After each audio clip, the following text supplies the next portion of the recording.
हम अपने पारिवारिक, सामाजिक और व्यावसायिक संबंधों में कैसे सुधार करें। जी हाँ मित्रों, आज हम लोग इसी महत्वपूर्ण बिंदु पर चर्चा करेंगे कि हम लोग अपने पारिवारिक, सामाजिक और व्यावसायिक संबंधों को कैसे सुधारें। तो मित्रों, इसका बहुत ही सरल समाधान मैं बता रहा हूँ, उसको समझें आप लोग। एक बहुत बड़े सिद्ध संत हुए 18वीं शताब्दी में, जिनका नाम था भीखादास महाराज, जो भगवान कीनाराम के समकालीन थे और गाजीपुर के घोड़कुड़ा मठ के सिद्ध संत थे। तो उन्होंने एक लाइन लिखी अपनी रचना में कि भावे भाव सो ब्रह्म समाई। श्री भीखादास महाराज ने एक प्रसिद्ध लाइन लिखी अपनी रचना में कि भावे भाव सो ब्रह्म समाई, अर्थात यह संपूर्ण ब्रह्मांड, यह संपूर्ण चराचर जीव जगत भाव में निहित है, समर्पण में निहित है। तो मित्रों, अगर हम लोग समर्पण भाव को समझ लें तो रिश्ते अपने आप सामान्य हो जाएंगे। उदाहरण के लिए, अगर भाई बहन में भाव है तो भाई बहन के रिश्ते आजीवन बरकरार रहते हैं, और जब यही समर्पण भाव चला जाता है, उसमें लूट आ जाती है, बेईमानी आती है, घृणा आ जाती है, एक दूसरे की निंदा आ जाती है, तो यही संबंध बिगड़ जाते हैं। इसी तरीके से अगर हम देख लें पति पत्नी के रिश्ते में अगर यह समर्पण भाव खत्म हो जाए, पति अपना कर्तव्य भूल जाए और साथ ही पत्नी भी अपना कर्तव्य भूल जाए, तो रिश्तों में दुराव हो जाता है, मनमुटाव हो जाता है, और अंततः जब स्थिति विकट हो जाती है तो संबंध विच्छेद हो जाता है। पिता पुत्र के संबंधों में, जब पिता के अंदर पुत्र के प्रति भाव ही नहीं रहेगा, समर्पण ही नहीं रहेगा, अफेक्शन ही नहीं रहेगा, अनुराग ही नहीं रहेगा, तो पिता पुत्र या पिता पुत्री के संबंध भी खराब हो जाते हैं।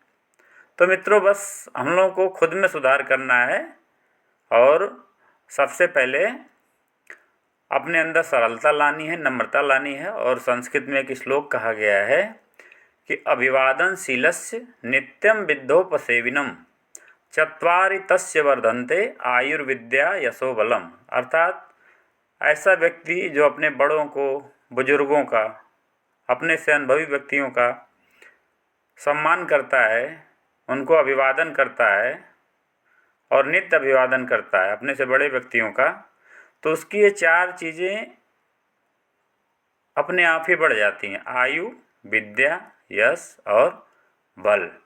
तो सबसे पहले रिश्तों को सामान्य करने के लिए हमको अपने शिष्टाचार को सही ढंग से प्रस्तुत करना पड़ेगा।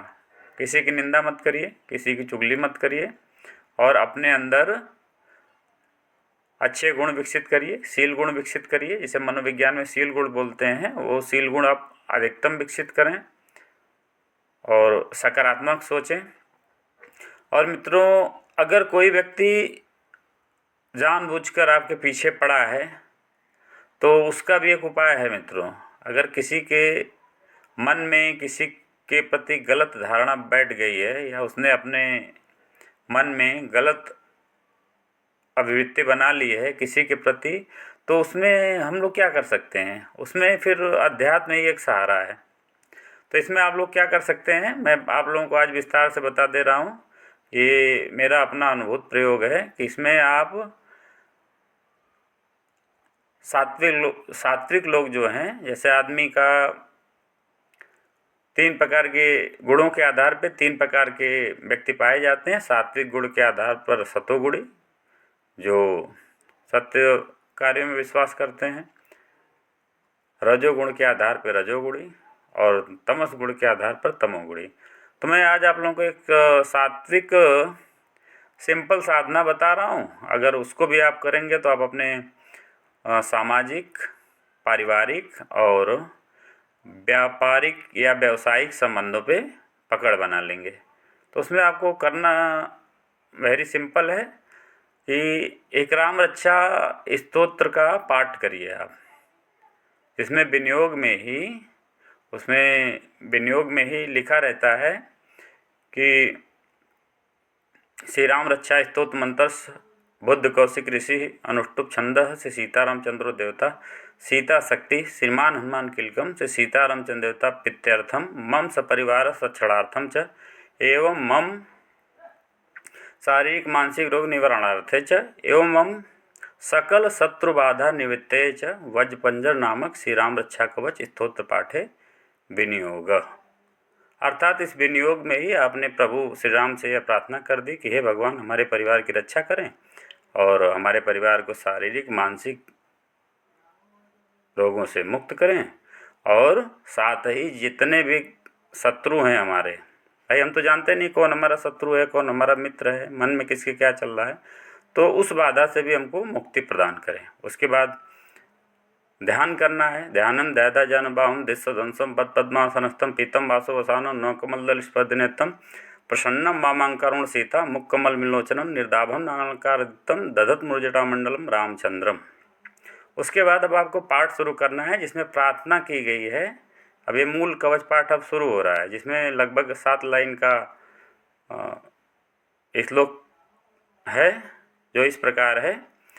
शिरो में राघव पातु बालम दशरात्मज कौसल्यो दिशो पातु विश्वामित्र स्तुति ग्रहणम पातु मक्ताता मुखम समित वत्सल जिह्वाम विद्यानिधि पात कंठम भरत वंदित स्कंधो दिव्याध पात भुजो भग्निष्कारम करो सीतापति पात हृदम जामदनिजित मध्यम पातु खरधंसी नाभि जामदास सुग्रीवेश कटिपात सक्नि हनुमत प्रभु उर्वगतम पातु रक्षा कुल विनाश की जानी सेत की पातु जंगे दस मुखांत पाद भीषण सिद्ध पातु रामोखिलम बपोहु। इस प्रकार यह आपका राम रक्षा कवच का पाठ पूर्ण होता है। एक पाठ जब आप कर लेंगे तो उसके बाद फिर आपको विनियोग और ध्यान नहीं करना। इस प्रकार आप कम से कम 11 पाठ करें। तो मित्रों, यह था आध्यात्मिक तरीका।